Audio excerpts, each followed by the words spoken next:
Halo teman-teman, sekarang kami berada di kantor LPK Taji. Saya bersama Rizky Febrian. Halo. Kita mau ngapain di sini? Kita bakal ngeliput kantor ini, kantor LPK Taji ini. Seperti apa sih kantor ini? Ya, saja kita lihat ya. Ayo Kita gerbek kantor. langsung saja.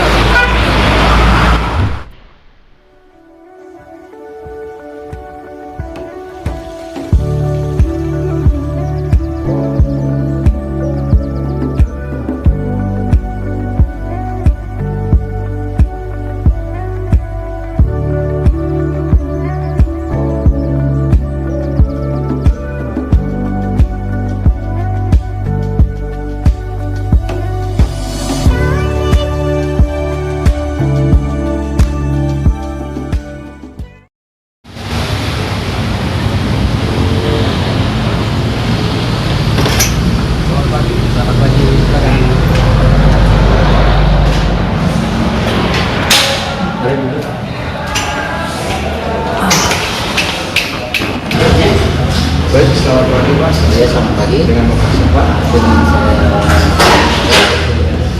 Kedatangan kami di sini, kami mau meliput kantor ini.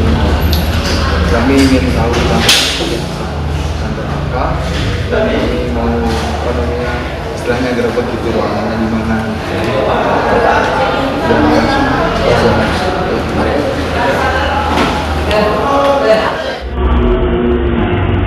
Ini ada ruangan rapat, meeting lah, untuk aturan untuk para staf-stafnya. ya Khususnya semua staff ya. Lanjut kita ke ini ada bendaharanya. Mbak Noni, di sebelah sini ada meja untuk para stafnya, ada meja administrasinya,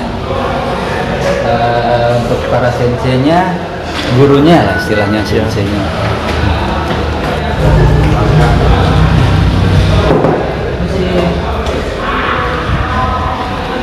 Ke ruangan pimpinan.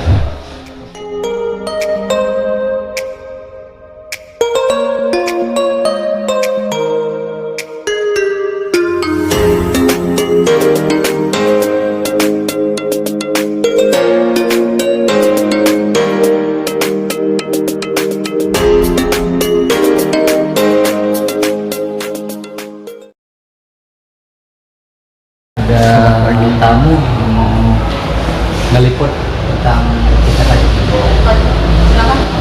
Nah, di sini ada dari meja penanggung jawab. Kebetulan beliau berada di Jepang sekarang untuk melakukan kerjaannya yang berada di Jepang. Jadi di sini ada fotonya beliau. Yang ini. Ini ya penanggung jawabnya. Ya. Di sini ada hasil karya dari siswa-siswa LPK Taji yang sudah berangkat ke Jepang. Ini pakai gelombang gitu ya? Oh iya, pakai gelombang. Ya. Ini untuk angkatan kedua, yang ini untuk angkatan ketiga. Yang untuk karya angkatan pertama berada di kelas belakang. Baik, kami ingin tahu fasilitas apa saja yang diberikan di LPK Taji ini. Baik, mari kita langsung saja ke ruangannya. Ayo Bu, Mari Bu, permisi Pak.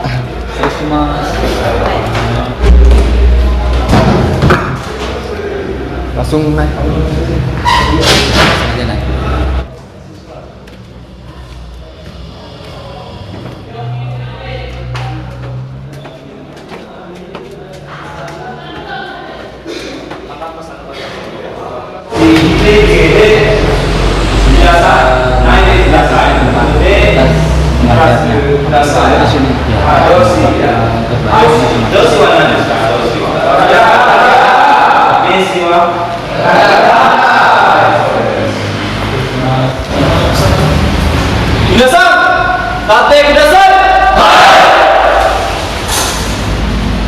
Yotsuke!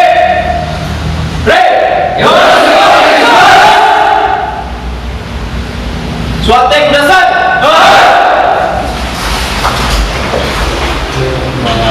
Permisi Sensei, di sini ada apa? Ini mau beberapa ngeliput ya. kita mau tahu di mana sih kantor ini. Aktivitas pembelajaran. Sebentar saja sih, cuma mau meliput aja.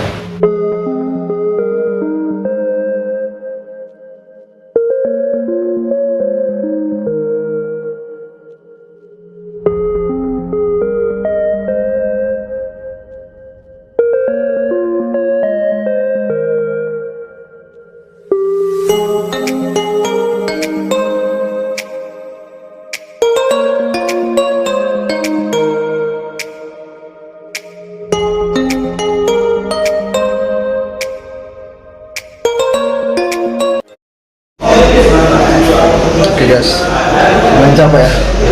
Dari tadi kita muter-muter, terus sekarang next selanjutnya kita bakal mau dibawa ke apa namanya? Ruang praktek ya.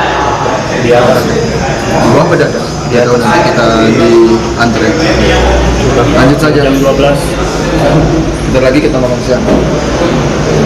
Semangat. Kebetulan ini sudah jam 12, giliran yang siangnya yang masuk. Kalian dia coba itu bersih-bersih. Ada dua ya, keduanya ditempel di sana untuk kelasnya. Pagi ada yang sedang di sana. Nanti kita ada bukan praktek dulu, praktek ini sensei Abi. Nah, ini ya senseinya yang untuk instruktur prakteknya.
Oke teman-teman, sekarang kita lagi nunggu buat persiapan untuk mewawancarai penanggung jawab dari kantor ini yang berada di Jepang.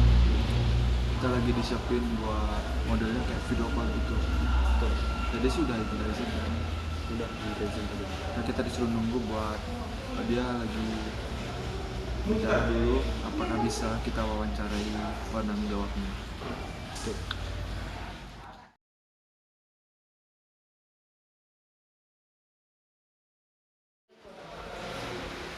Oke teman-teman, sekarang selaku penanggung jawabnya udah siap untuk diwawancarai. Langsung saja kita wawancarai beliau. Kita wawancarai bosnya dari Jepang. Gas. Selamat siang, selaku Bapak penanggung jawab LPK Taji. Selamat siang. Ya, kami ingin tahu gimana sih latar belakang berdirinya kantor LPK Taji ini. Baik, jadi terima kasih ya, kalian sudah mau meliput lembaga kami yang kebetulan mungkin berada di satu kota dengan sekolahan kalian ya. Baik, mungkin dengan singkat saja saya akan menjelaskan latar belakang berdirinya lembaga pelatihan kerja Titian Asa Japan Indonesia ini. Jadi kebetulan saya juga lahir dan besar di Kopang, Lombok. Saya sudah hampir 20 tahun ya, 19 tahun berada di Jepang. Jadi sekitar 4-5 tahun yang lalu itu saat saya bekerja di sebuah pabrik ternama YKK, pabrik resleting, mungkin tahu semuanya. Bisa dicek resleting kalian itu kalau ada tulisannya YKK itu saya pernah bekerja di sana. Jadi selain di Jepang, di Indonesia juga di daerah Jakarta itu punya pabrik banyak sekali yang sering sekali dari pabrik di Jakarta itu datang untuk pelatihan ke Jepang. Setiap mereka datang itu selalu saya diminta untuk membantu menerjemahkan. Dari sana cikal bakalnya saya berpikir bahwa saya bisa berbuat untuk orang lain.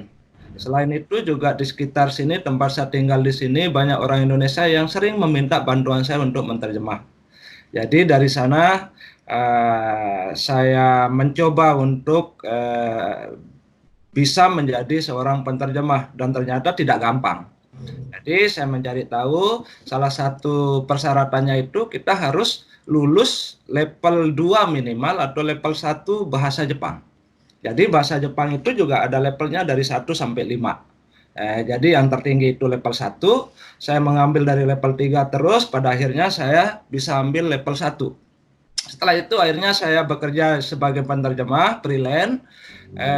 Kemudian saya berpikir bahwa saya bisa berbuat lebih banyak untuk kalau saya bekerja di membantu pemagang-pemagang dari Indonesia.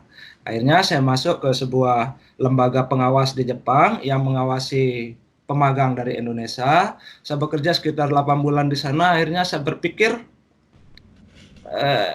kok selama saya di Jepang ini di kota saya belum pernah ketemu sama orang Lombok. Jadi akhirnya saya cari tahu ke teman-teman yang berada di Lombok yang membuka lembaga pelatihan di Lombok.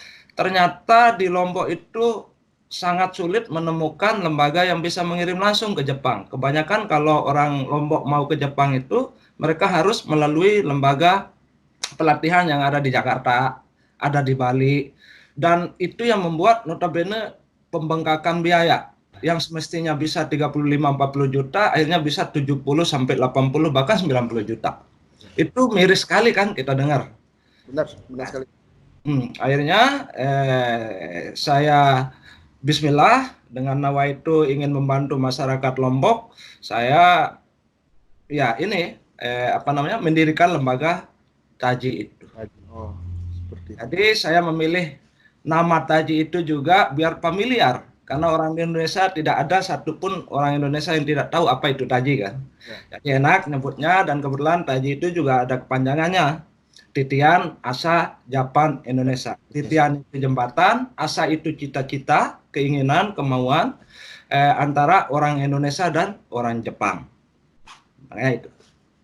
Seperti itu jadinya, Pak. Betul, itu. Setelah itu, bagaimana sih perkembangan dari kantor LPK ini dari awal berdirinya sampai saat ini, Pak? Ya baik, jadi sebenarnya kalau dibilang cepat ya lumayan ya, speednya lumayan cepat kita di Taji ini. Saya mulai mendirikan itu tahun 2017 bulan 7, saya ingat benar itu mulai kontak-kontak teman, akhirnya ngurus izin sana sini dan kita mulai seremoni untuk membuka kursus itu pada bulan 10 kalau nggak salah itu. Dan mulai fix kursusnya mulai itu Januari 2018 mulai fix Januari. Saya ingat benar itu siswa kita 3 orang, mulai dari 1 orang bertambah 1 orang 2 orang, tapi ya namanya kita sedang membangun ya. Banyak sekali tantangan saat itu. Alhamdulillah berkat bantuan banyak pihak termasuk juga instansi-instansi terkait, masyarakat sekitar, terutama staf-staf Taji yang tidak kenal lelah ya dari awal.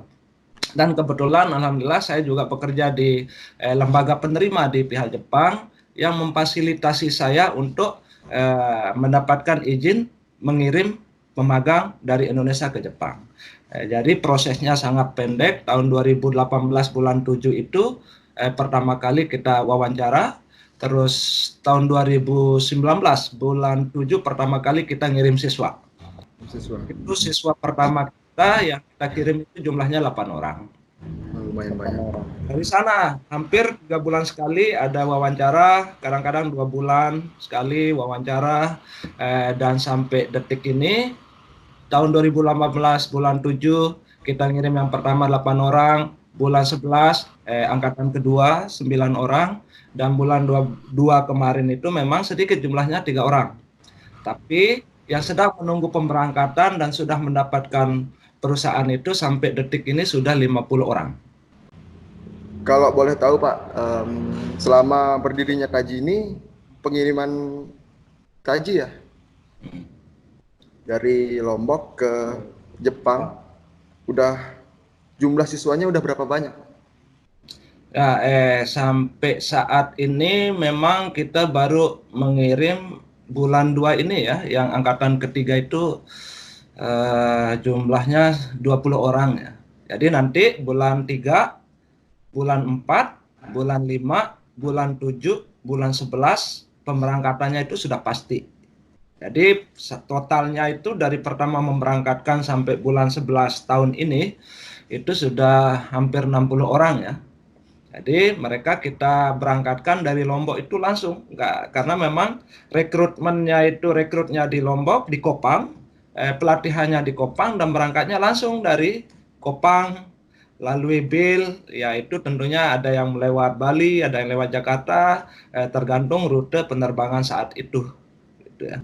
Apakah udah jelas siswa diberangkatkan dari Lombok ke Jepang ini penempatannya di mana, perusahaan apa, mungkin udah positif di mana begitu Pak? Nah, jadi kalau saya sebutkan nama perusahaannya juga banyak ya. Jadi pada sampai detik ini kita sudah pasti kontrak itu dengan hampir 20 perusahaan penerima dan dari 20 perusahaan itu kita melalui agen, anggaplah mungkin masyarakat kita di Indonesia lebih mengenal agen penyalurnya ya di Jepang itu semacam asosiasi pengawas. Itu dengan 3 asosiasi pengawas kita sudah tekan kontrak. Jadi kita menyalurkan mereka agen pengawas ini, asosiasi pengawas ini yang menyalurkan ke berbagai macam perusahaan. Kita tugasnya di LPK itu rekrutmen, melatih, menyiapkan mereka menjadi tenaga yang siap kerja, siap pakai.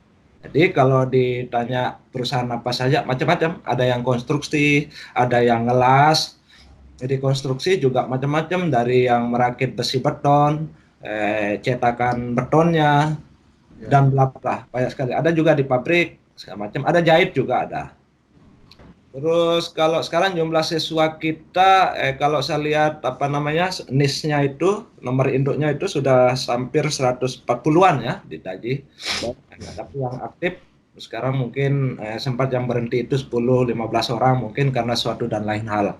Dan mereka ada juga datang dari Pulau Jawa, ada yang dari Sumbawa, Lombok juga, dari berbagai macam kota di Lombok juga kumpul ya. Itu. Jadi kita bisa terima dari mana saja selama itu masuk di wilayah NKRI ini, nggak apa-apa, itu bisa masuk. Terus siswa yang diberangkatkan itu semua juga di di backup dengan asuransi keselamatan kerja, asuransi jiwa, semuanya ditanggung, asramanya juga pasti segala macam, karena memang mereka siswa ini dilindungi sama undang-undang. Pada saat mereka di Indonesia dilindungi, pada saat mereka sudah nyampe Jepang juga dilindungi sama undang-undang ketenagakerjaan dan undang-undang keimigrasian. Harapan Bapak ke depannya untuk kantor LPK TAJI ini seperti apa? Ya. Tentunya karena memang nawaitu saya dari awal pada saat mendirikan TAJI itu sampai detik ini tidak berubah, dan insya Allah ke depan pun akan sama.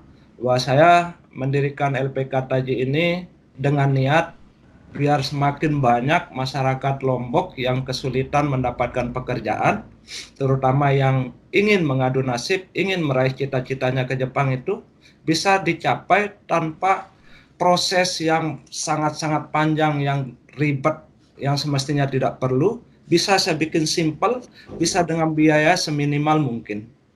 Jadi dengan harapan itu, berikutnya harapan kedua, sebanyak-banyaknya masyarakat Lombok khususnya yang bisa ke Jepang nanti pulangnya itu punya cara pandang yang berbeda, cara pikir, pola pikir yang lebih luas, bisa bersama-sama dengan saya untuk membangun Lombok kedepannya lebih besar.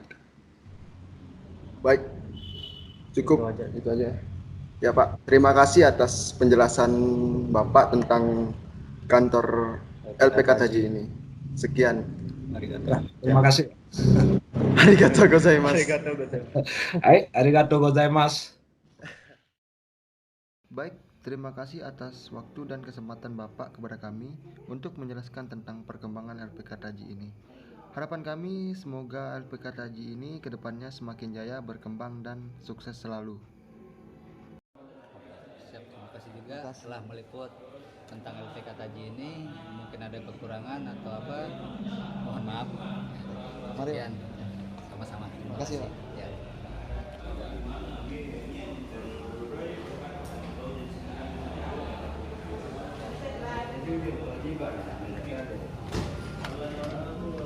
Alright,